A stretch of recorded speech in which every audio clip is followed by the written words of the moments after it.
Shalom. First and foremost, I want to give all of the praises and the glory to the Most High and His Son, Yahawah, Ba'ashim Yahushua, Ba'ashim Rakak Kwadash. Double honors to the apostles of the great millstone, and as well as giving you brothers out the salutations you deserve for forwarding this truth out of the heart of sincerity. And Shalom to the Akim Wa'akwaf Yam that support what we say, most importantly heed. And it's your brother Laban once again at you with another video, and this is just going to be a real basic video of me explaining on how the Lord did not open up to the other nations. He opened up himself towards one people, and that is the nation of Israel. I mean, it doesn't really matter how many naysayers come with a different agenda and trying to, overthrow what the doctrine is, which is what we give it to be, which is the complete truth, the gospel, which is only for the Israelites according to the Bible. And I just want to begin by reading this right here. This is 2 Ezra 5 and verse 30. And so this reads, "And said, O Lord, that beareth rule of every wood of the earth, and of all of the trees thereof, thou hast chosen thee one only vine.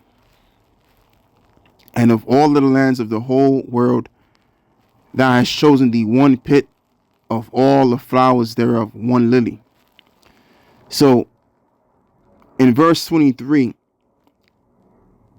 metaphorically, the only and one vine that the Lord is concerned with is the Israelites, which is symbolic. So now let's go and interpret verse 24 as well, which is basically the land of Israel in this case, which was also known as the land of Canaan at one time when the Canaanites were in the land. But then when we took it over, when you read it in the book of, the book of Judges, during the time of Joshua, there was a war that broke out and we overcame, winning that war. And so what happened is we conquered those people to take that land, which was ordained of the Father for us to take that land, which was promised to Abraham that his seed will inherit that land. So that's what happened.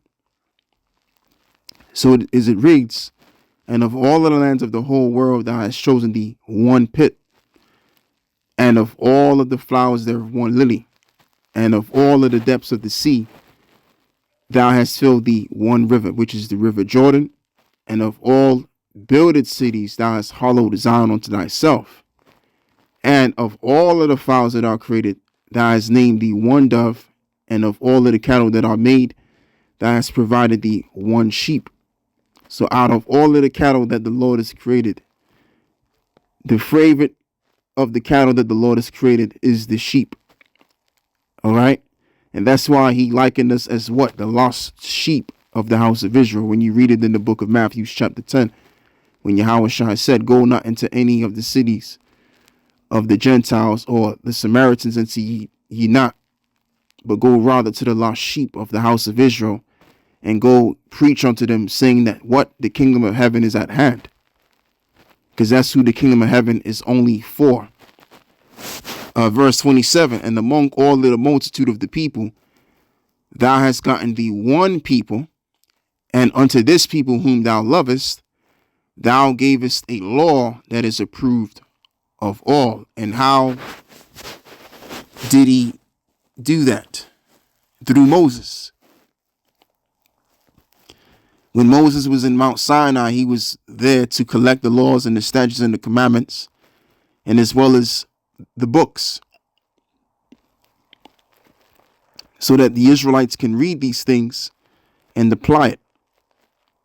As it is written that all that is written for what? Our instructions, and is profitable for doctrine and reproof.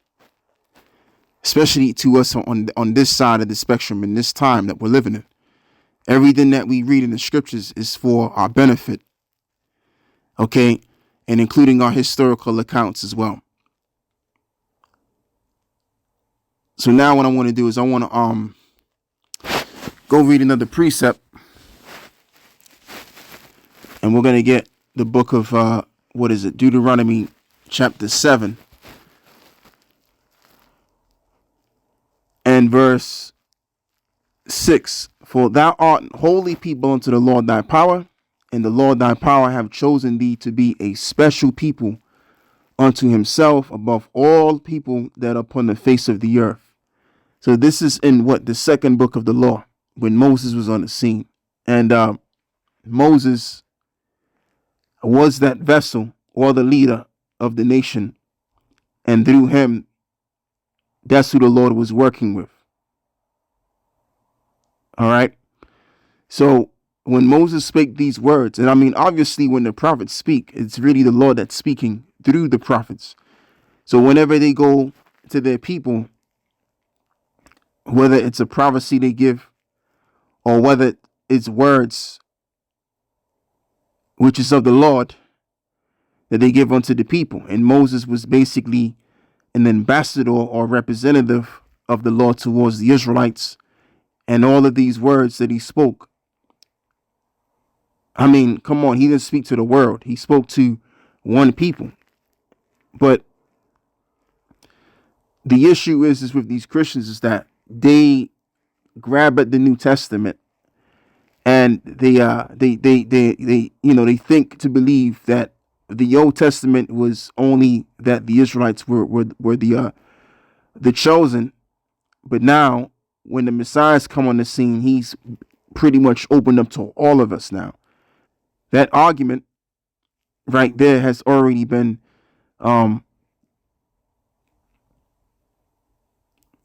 disqualified, like the Israelites, as they call us, which is what we call ourselves to, have already broken that argument into pieces. So no matter how many times they will come around and say, well, you can use these precepts against the Israelites. This is how you refute the Israelites. And I mean, these Christians, they act as though they can just find a secret scripture that somehow, some way we don't even know about. And they can just use that scripture to just basically pass through and totally, destroy what we're bringing out.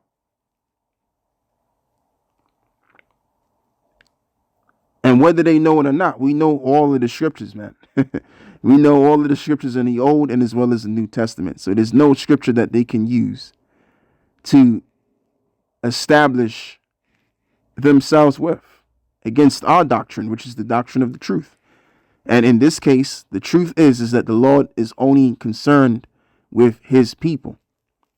Let's read this again. For thou art an holy people unto the Lord thy power, and the Lord thy power have chosen thee to be a special people unto himself above all that are upon the face of the earth. And originally, how did he do that? By setting up that covenant, which goes all the way back to Abraham. This is what it says in Leviticus. And this is why we have the law. The law is there to keep us under the covenant. Okay? Leviticus 26 and verse 42. And then will I remember my covenant with Jacob, and also my covenant with Isaac, and also my covenant with Abraham will I remember, and I will remember the land. So you mean to tell me, because the New Testament the New Testament came in effect, you mean to tell me that the Lord just totally done away with this? The apostles, the disciples, I mean, come on, like what other books were they upholding at the time? What other books were they going with? They were going with the Old Testament and as well as the law. Okay, and in the law, in the book of Leviticus, this is what it reads on how the Lord, that he will remember his covenant with Jacob and the covenant with Isaac and the covenant with Abraham. As we fast forward from the time of Moses to the time of the New Testament being played out, guess what? This is what was being taught back then. So if this was being taught back then why would the Apostle Paul and why would Peter go to the areas of the natural other nations when this has nothing to do with them? The covenant has nothing to do with the other nations. So the Lord is only concerned with the people that he establishes covenant with. That he will remember the covenant with Jacob, which is another which is a previous name which was given. All right. And then his name was later changed to Israel. And this is where we come in. We descend from a man by the name of Jacob through faith, right? And we are under that covenant. So therefore, that's who the Lord is concerned with. The Lord is not concerned with the other nations. He didn't establish no covenants with them. And that's the ultimate point. That's why the Lord chose us. The ultimate reason why the Lord chose us as a people, because we are under that covenant. All right. That he has to fulfill. Now, did we break the old covenant? Yes, we did. Yes, we did. But the Lord is establishing a new covenant, and which that's another topic for another time. Right. Which the new covenant basically goes into how the laws would be within our inward parts. All right. And through that covenant, the Lord will still fulfill the covenant which was given to Abraham and Isaac. All right. So now let's go and read the book of Romans, the 9th chapter. This is Romans 9 and verse 19. Thou wilt say then unto me, why do he yet find fault? For who have resisted his will? No, but, O man, art thou that replies against the Most High? Shall the thing formed it to him that formed it, while hast thou made me thus? Have not the potter power over the clay of the same lump to make one vessel unto honor and another unto dishonor? And there you go. You have vessels unto honor and you have vessels unto dishonor. And in this case, for the most part, the nation of Edom are the vessels of dishonor. All right. And in the same case, the vessels of honor are the nation of Israel. So right now, as it may seem, or as it looks like the Israelites are a dishonorable people because they're not upholding the customs and the traditions that was given unto them. Right. But it doesn't matter. The Lord still loves his people. And as well as not only does he love us, but going back to the original point that I made is the fact that the Lord is a power of his word and that he established the covenant with us. OK, like what's so difficult to understand about that? But I understand why they don't want to get into that, because then it just disqualifies all of them other nations getting into the salvation, which that idea, that knowledge doesn't even exist in the Bible. OK, they just want to believe and have hope that maybe the Lord will open up to them. But no, the Lord did not open up to no other nations. The Lord only opened up to his people only, because they are under the covenant and these are the people that he loves.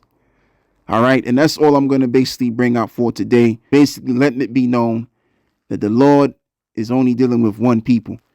All right. And that's us. It is what it is. You can't turn back the hands of time and change, history for your liking, to change your future. OK, this is it. This is what the Lord established. And that's all I'm going to say right there in there. Shalom.